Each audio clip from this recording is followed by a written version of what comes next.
I remember when I was buying my first car, I was looking at a few different models, but I ended up really being interested in learning to drive a stick shift.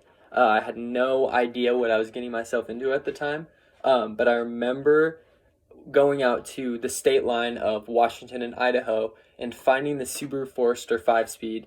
And the lady asked, "Oh, like, do you think you could drive it? Like, test drive it?" And I was like, "Oh, yeah, definitely." Get in the driver's seat and try to throw it in reverse and completely stall like 3 times. Starts getting really frustrated. And my mom, she says, "Do you mind if I like just hop in and just so we can drive it around, see?" Like, she's super nice about it. But she hopped into the driver's seat and she just whipped it right in reverse and we just start going. And I had no idea that she was able to drive stick. It was an anomaly to me. I had no idea how cars worked, and the fact that she could operate a manual car, a manual transmission, was beyond me. I thought it was so cool. So I started driving my car. I chose to buy it and started driving it. Now I can report that I can indeed drive a stick shift, luckily. Otherwise, I wouldn't be able to get around. But from there, it moved to, like I've shown prior, it moved to shooting a film camera rather than a digital camera, and collecting records, and having a record player. And um, when this began, my parents, they were so confused. They thought, why would you give up the convenience and the affordability that comes with these new ways of doing things? Like, why would you choose to play music on records rather than use Apple Music or Spotify? And why would you not use your digital camera that you already have? Why would you choose to buy $7 rolls of film for 34 pictures? It's ridiculous. Um, but the reality is that this is true for a lot of kids who were born in the late 90s and early 2000s. They grew up, and as they grew up, iPhones and iPads were gaining popularity, and things began to become less physical, and they were more online, you know? And so Gen Z grew up in a time where iPhones were monopolizing the US and everything was based on convenience. On a commentary website, someone stated, "One of the things we've lost as we've moved into the computer era is the sense of being in touch with the process that physical machinery gives us." He said, "I delight in the power of Photoshop, but for all that it's powerful, it will never equate to the miracle of watching an image appear on a blank sheet of paper under the safe light." Too much of our childhood was digital. I remember when I was really young, I would go outside and play hockey with my mom. We would put on our rollerblades and roll all around.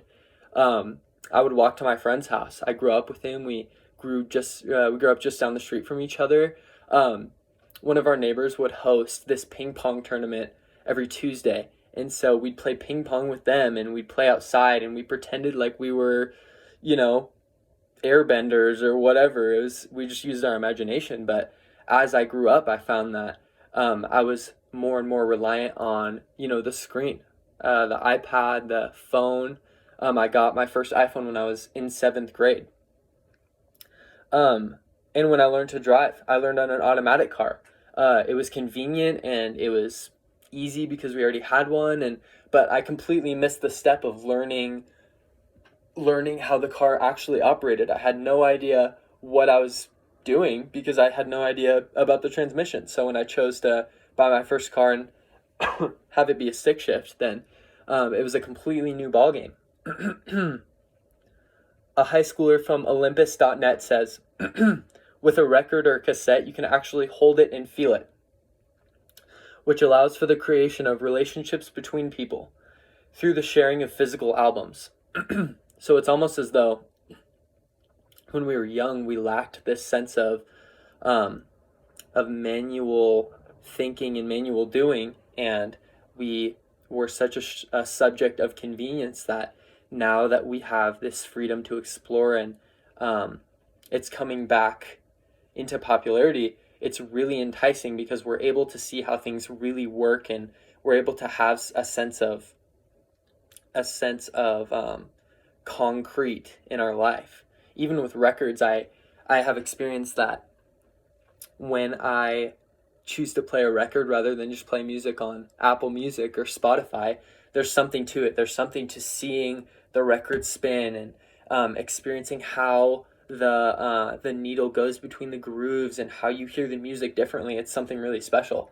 But it's funny because I remember telling my grandpa, who's a huge music guy, great guitarist back in his day, that I was beginning an interest in film or and in records, and he was just so confused. He didn't understand why I would choose to stray away from what's popular and what's convenient and go back towards what they used way back then, because the way he saw it was that, you know, they were easy to break, they were super vulnerable, they cost a lot of money, it's useless. But I want to pose the question of, since when did we start considering convenience king? When did we decide that everything convenient was the best thing for us? I believe that we need to bring a more manual aspect to our lives, and part of this, I think, is not choosing to do everything because it's the fastest and it can get us from one place to the other. I think a great example of this is record players. You know, the sound is beautiful, it's really authentic. I think that we should value this sense of authenticity more than convenience. I think this is especially relevant as we think about the generation that's coming next, that's coming up right now, that's in their, you know, early teens or below. How are we impacting them by straying towards convenience and giving them an iPad when they're crying or when they're upset? We simply revert to watching a movie, or kind of avoiding this sense of parenting and this sense of relationship that we get from having manual things, manual conversations. We can't replace the screen for a face-to-face interaction and the presence in another person's life. So I believe that we should bring back this aspect of manual thinking, that we should be active in each other's lives, and we should not rely on convenience as our king. Thank you. Have a great day.